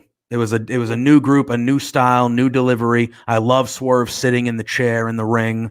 I loved how he first came out on the ramp and he was just like, it's about to get spooky up in here. And then the lights went out. I just thought there's just a certain swagger and attitude that he has. And I like how he referenced it in the promo. He said, I've been here for a little bit and I haven't been that great, but I was trying to be what I thought everyone wanted me to be, but I'm a savage and that's who I am. So I surrounded myself with people who are like that. And this is who we are. We're Hit Row. And I believe the saying was, what did he say at the end? He was like, hold on. I'm forgetting what to. He goes, we're a problem and we make the hits. And That's he was like, Hit Row. We are Hit Row. And if you didn't know, now you know. Mm-hmm. And that's like obviously a reference to a Notorious B.I.G. lyric and, the hip hop. But, I mean, what do you think about where they've been doing with Swerve for a while now, and what do you think about this group? I know they've shown vignettes over the last couple of weeks with them kind of in there and stuff. So what is your opinion of everything here? Oh, no, I'm digging it. I mean, Swerve, I've loved what he's done for a while now. I mean, he's somebody that's great in the ring, very underrated when it comes to talking on that microphone. He can talk with the best of them. he's perfect to lead this group. And like you said, it's something different. Like it was a bit of a longer drawn out promo. You know, they made their presence felt. You know, he told everybody kind of what their deal is, and you know, it didn't go on longer than it needed to. It was the perfect amount of time, and it accomplished everything that you want to do in that type of promo in that situation. It was masterfully done. That's about all I can say. Yeah, everyone in the group got to say something. Everyone stood out when they talked. Yeah, it was just very good. Very well done. Parrish says that AJ Francis is off the Hidden Treasure show on A&E. I believe you. I don't know what that show is. And then our buddy Ed says, I love how Swerve is being presented. I believe me and Joe do as well. Yes. Yeah, it's been good to see. And I like how they've kind of elevated him now. Like you see him and you see that group, the way he's been presented in the last couple months, and you're like, okay, that's an upper mid card to potential main event person, you know? Yeah. And I like that he's in that atmosphere. If not this, my dream scenario would have been for him to, like, you know, try and lure Keith Lee back over, and then you know, if Shane Taylor from Ring of Honor is possible, and have like those together. I mean, dude, you'd have like a money group there of like 3 like top tier. Like if you really wanted to push like 3 African American guys to be like a really prominent group, I mean, those 3 guys, I mean, that would be like so freaking good. Yeah, Shane Taylor is guy can dream, right? You know, that's part of it. That's part of being a wrestling fan, is all the dream matches, dream scenarios. That's the speculation is what drives the wrestling fan. It's the best part, you know. Absolutely. Then we get Cameron Grimes. I love this thing. It is so good. I mean, this guy makes me. He makes me laugh every time he's there. And the stuff with $1 Million, I mean, it's just brilliant. So we get Cameron Grimes. He shows up. We see a lake house, a very nice, luxurious lake house at an auction. And we got the guy, you know, getting ready to send it off. And Cameron Grimes kind of crashes the auction. And he goes, all right, let's go. I'm here to win it. Blah, blah, blah. He's throwing down $2 million to start. It keeps on going all the way up. He goes, oh. He thinks he has the winning bid at like $8 million, I believe it was. And then right at the last minute, you hear a voice from the back, $20 million. And Cameron Grimes, you can see his face. He's like, who the hell spends $20 million on a beach house or whatever he says? And he turns around and it is his arch nemesis. Yeah. The $1 Million Man, Ted DiBiase. And Cameron Grimes loses his mind. DiBiase, you're ruining my life. And so good. Oh my God, it was so good. And then DiBiase puts the paddle in Cameron Grimes' little suit pocket, and he says, "Everyone's got a price for the $1 Million Man." And he goes, I think he said, like, you might be a millionaire, but you're not a millionaire like the $1 Million Man. Yeah. And he just walks off, and Grimes is just screaming, DiBiase! Oh my God, it's so good. DiBiase, one of those guys that, especially at the time, like, I mean, there's a lot of competition for like great talkers, you know, namely Jake the Snake Roberts, who can tell a little bit of longer promo, but still really not like wasting. But DiBiase could say even less and very efficiently get his point across. Like, he's just one of those guys that just it's hard to even kind of put it into words. Like, he embodied everything that character needed to be, and just like in the fact that he can still do it, and to do it with somebody like Grimes, where if you were to just look at the two, like, there's no way that these 2 guys could work together at all, but it works. It's mind blowing to me that dude, it's just cool. I mean, I might actually go back and watch this particular segment more than a few times, because I was always a big DiBiase fan. So I was too. Yeah, he was one of the ones that stuck out to me when I was younger and I first started watching it. As the, you know, it was Money. He was in Money Incorporated when I first really got into it. But and it's just everything that Grimes has been doing lately, especially specifically with the $1 Million Man the last couple of weeks, has just been so funny. I'm laughing my ass off when I'm watching it. So we got a couple comments. Parrish says there's always space for Cameron Grimes because he takes it to the moon. That's right. and then Spencer, Grimes versus DiBiase at TakeOver is going to be incredible. You know what? I think it probably would be. And I would be entertained to the gills, I would think. Yep. And then Parrish also says Grimes is destined to become the $1 million champion. That could be interesting. I would not be opposed. I mean, Grimes, obviously, you can tell, like, he doesn't need a talking piece or anything like that. Like, he's fine on that end. But, like, Yeah. I would not be against the $1 million man kind of turning into maybe not a manager, but turning into, like, maybe Grimes becomes his protege or something along those lines, even if it's just vignette based, like whatever, I think that would be something that'd be a lot of fun because it already has been a lot of fun, Yeah, I could get on board with that. All right. And then we move on to the next segment, which was my Boston friend, Oney Lorcan, going one-on-one with Kyle O'Reilly. I will let you lead this one, my man. What did you think about this match? This one's a little tough for me. I'm a fan of both guys.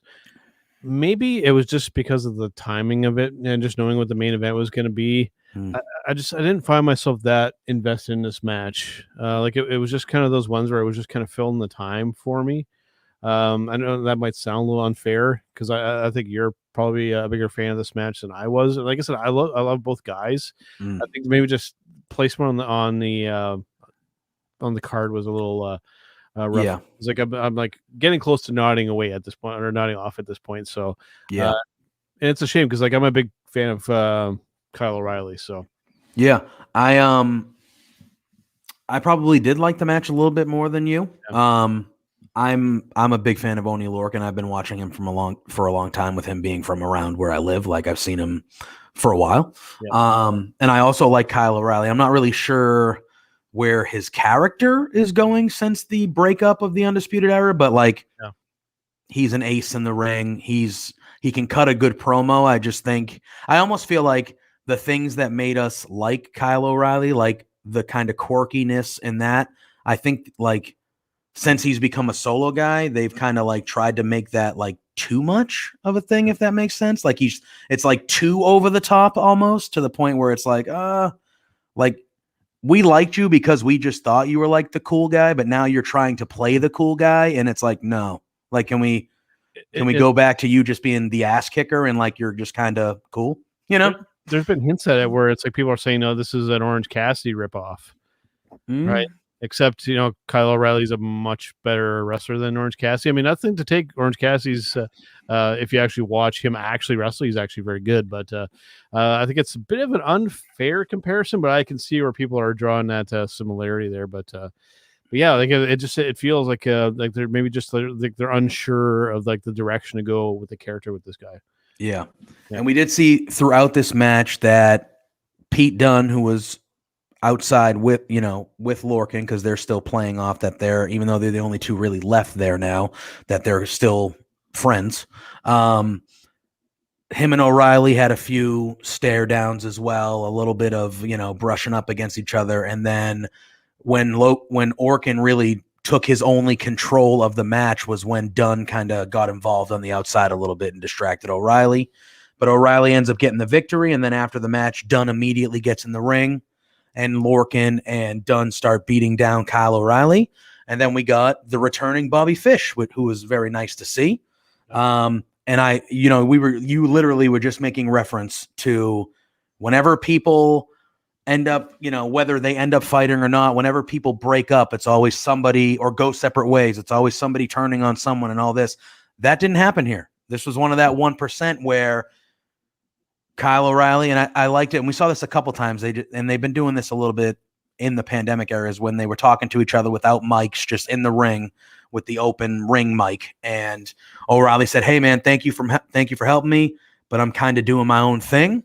And Bobby Fish said, "Hey, I get it." He pointed at Dunne and Lorcan, and he said, "I have my own scores to settle. I'll see you when I see you."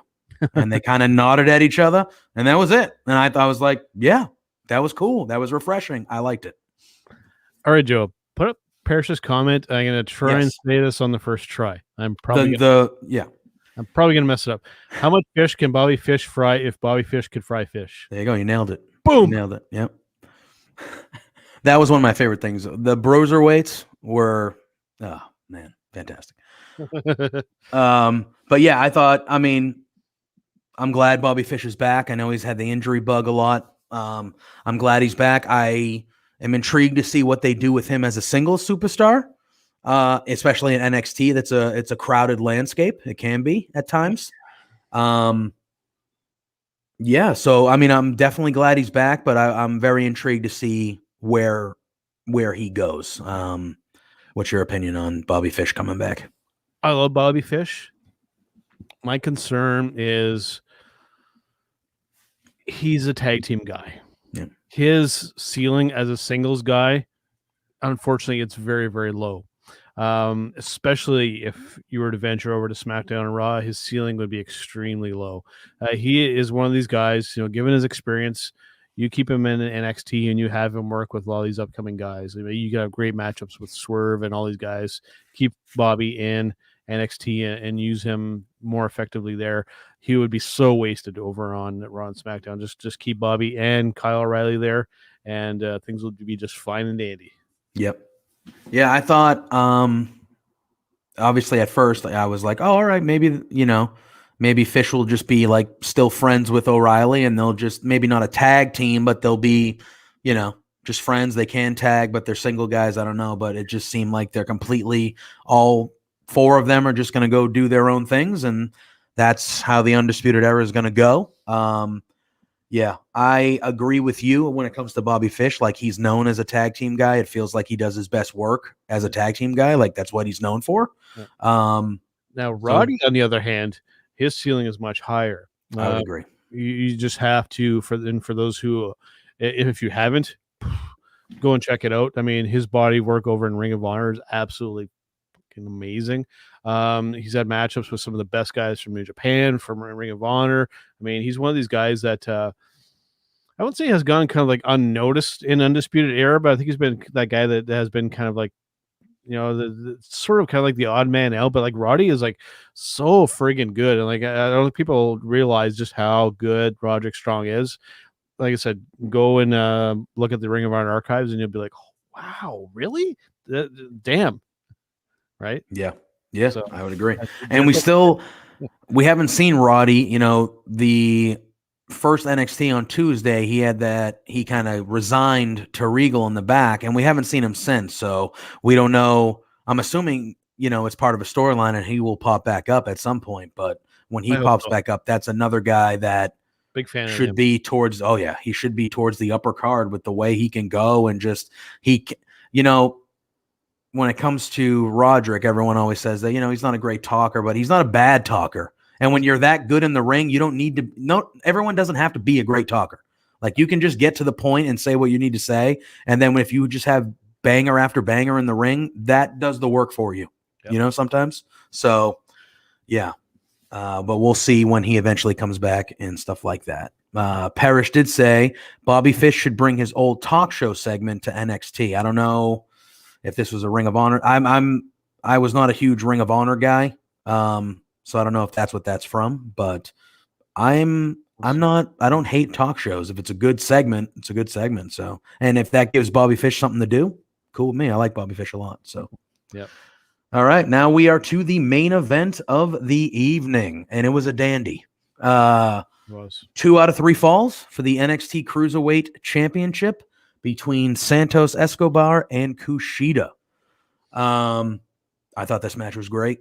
I'll let you take it and highlights for you, your opinion. What'd you think of the main event tonight? I love the match between these two guys. Like I'd mentioned earlier, big fan of Santos Escobar. Like I said, he's feels like a next Eddie Guerrero to me. Kushida, I'm always been a fan of, given I'm a New Japan guy. And this match very much had a New Japan kind of feel to it, which I very much appreciated. My only slight critique of it a bit is I would have maybe preferred it just to been a one fall match.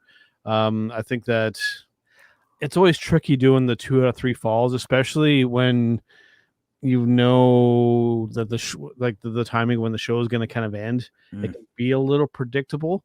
So that's the only catch with that. I think if you're going to do a 2 out of 3 falls, I think you have to put it in the middle of the card so that you don't see the ending coming. But I mean, other than that, I mean, just both guys are, and I'm gonna apologize to Spencer. I'm gonna drop the one F shot for the show. This match was fucking amazing. Yeah, very good. Yeah. Yeah. It was It was good, man. Yeah, it was very good. Early on, you see Legado del Fantasma try to get involved. Santos Escobar. Uh-oh. Spencer, put a tip in the swear jar, Joe. Put a tip in the swear jar. Thank God it's after hours, 11:40 at night. Maybe we can get away with it, 11:40 my time on the East Coast. Yeah. But yeah, we see Legado del Fantasma try to get involved early on, and MSK comes out to kind of even the odds, and they get removed from ringside, and then it's just mano a mano the rest of the way. One thing I did want to point out was so Escobar gets the first fall. He hits the Phantom Driver there to get a pin on Kushida, and then they kind of get back up. They're starting to do the stuff, and you can tell that commentary is trying to go to picture-in-picture, or they're trying to go to a break. And right as that is happening, Kushida does a transition into the armbar. And when it's happening, Vic Joseph starts screaming, "Truck, do not go to commercial. Stay here, stay here." And again, another small thing, but I thought it added so much to just that moment that it was like, no, we're not going away. Like, stay here, stay here. I loved him doing that. I think I've always been a fan of his. I liked him when he was on Raw too, but like he's becoming a really good announcer down there. Slight side topic on it before you continue, Joe.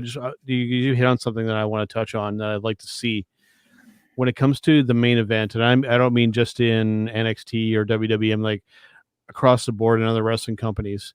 When it comes to your main event when you're on live television, you get all your kind of big sponsor ads and stuff out of the way in the middle of the show, and then for your main event, you pimp it hardcore during the match. You're like, stay tuned for our main event.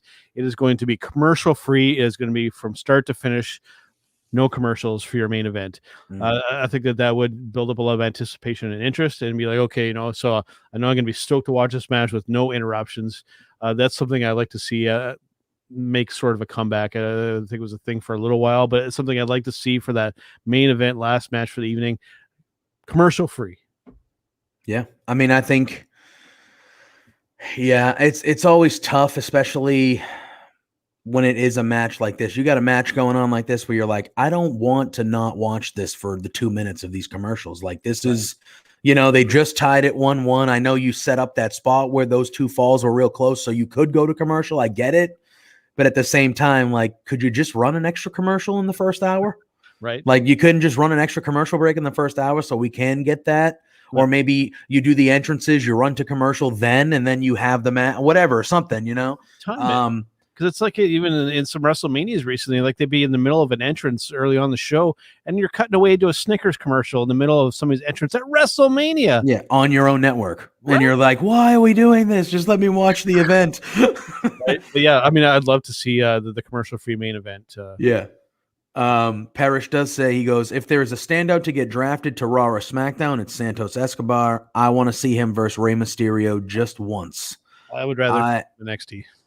Yeah, I don't mean that from a talent perspective. Like, yeah, Santos Escobar, that whole group could be a main event strong group. I just don't trust the main roster at all to do anything of relevance with anyone. No. So it's just kind of like one of those things where we've seen a track record where a lot, and I'm not going to say everyone, but a lot of men and women that get called up don't do anything. NXT is the third main show. Let's get this idea that NXT is developmental and that's not a main show. Let's get that right out of our minds. NXT is, in my opinion, the number 2 show right now behind SmackDown. I would agree. Raw is number 3. Yeah, I that's my exact ranking as well. And I think, I think there's nothing wrong with that. That's the way it should be. Like, if you watch the NXT product, if you watch Raw and SmackDown every week and then you watch NXT, yes, it's under the WWE banner, so it looks like that type of programming, but you would be like, this is a different company. If you didn't know that they were all connected, you would watch NXT and be like, no, that's not, that's a different, that's a different thing, So that's how I feel. And then Parrish also says, if they are on SmackDown and someone like Heyman can help them, they would. Yes, I think I would trust Heyman, but I don't think Heyman's been involved a lot with the Roman stuff, which is why the Roman stuff is the best stuff.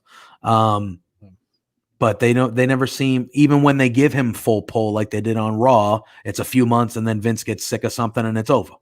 So it's just kind of, it is what it is. But I think in general, Santos Escobar, that whole group, but Santos Escobar specifically, yeah, he has all the talent in the world. His character is good. He's great in the ring.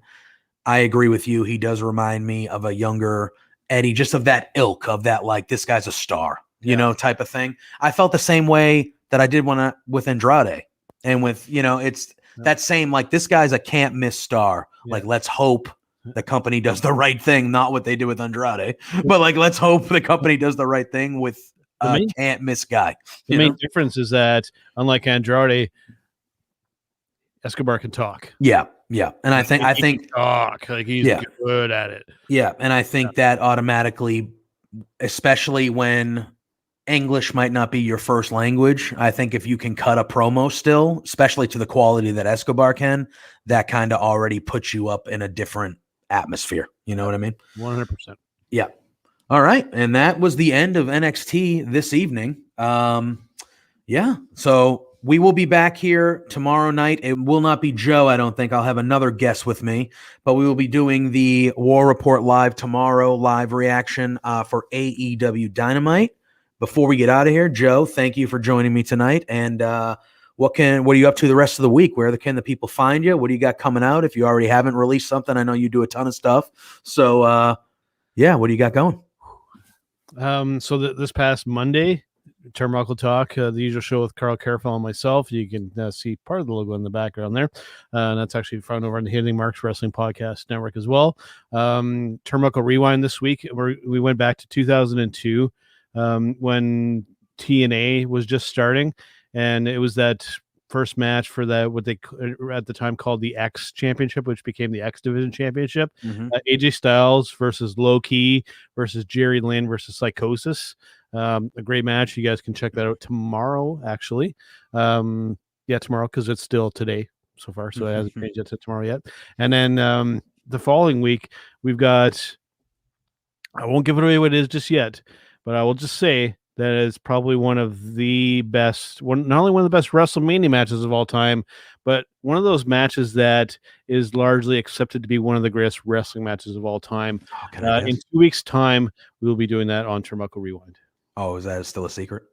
Oh, I'm keeping it a secret now. I'm going to guess off to you, if that's okay. No, but all right. Our buddy Ed says, great show, guys. Thank you. We appreciate you tuning in. We appreciate you being alive in the comments and adding your comments throughout the show. And we appreciate you just in general, Ed. You've been a supporter of ours since the beginning, so we greatly appreciate you. That's like the Cal Ripken Jr. of our chat room. He's here for like everything. Yep. We can count on Ed to come in, and he always brings the fire. Great comments, great questions. He's just that guy. Yeah. And then, all right, before we get out of here, I'm going to throw up a comment from Parrish, and maybe we can chat a minute or two on it. It's not that. Oh, okay. No, it's not that one. Okay. But Parrish says, if you want an NXT talent to be a true star, they have to move towards a Raw or SmackDown because NXT won't get full exposure on your Manias, Rumbles, or SummerSlam. I would like your opinion on that one. I don't think it's necessarily wrong, but I have to disagree with that a little bit because I think it depends on what kind of fan you are. I think if you're like just a casual kind of general fan, that's the thought process.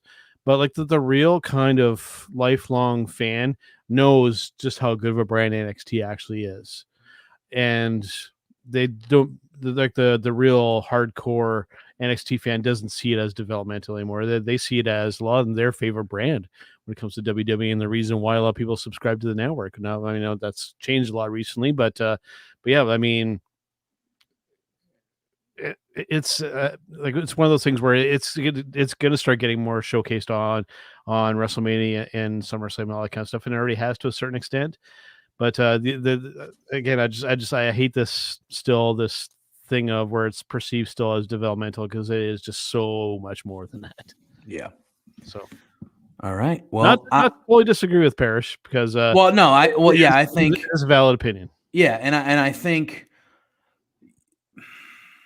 there's a certain level. Yeah. If you're main eventing WrestleMania, you're winning Royal Rumbles, like that puts you into a different level of things than Sure. somebody who might be main eventing a takeover. So like, I think he's correct there. Like to become a true mega star. Yeah. That's what's going to happen. But I think NXT, the way that they present themselves and just the quality of the shows, like, you know, and I know those big events, you get a lot of the people traveling from around the world and stuff like that. But like, if you watch a Royal Rumble, like especially the last handful of years, like some of the biggest pops are the NXT people when they come out, you know, and there are maybe a lot more like, you know, diehards or smart fans at those big events for traveling reasons than every pay-per-view every month when we were having crowds still. But and to you know, and to quickly address Parrish's thing too, Doink versus Crush is not the match. No. Dang. No. All right. But thank you again, Joe, for joining me tonight. I am JPJ. My Twitter handle is right there. You can find me there. We will be back here for another War Report live tomorrow. And, you know, subscribe, follow Facebook, YouTube, Twitch. Love Wrestling. We have a bunch of stuff coming out every day, all this week, all next week, every day, 24/7.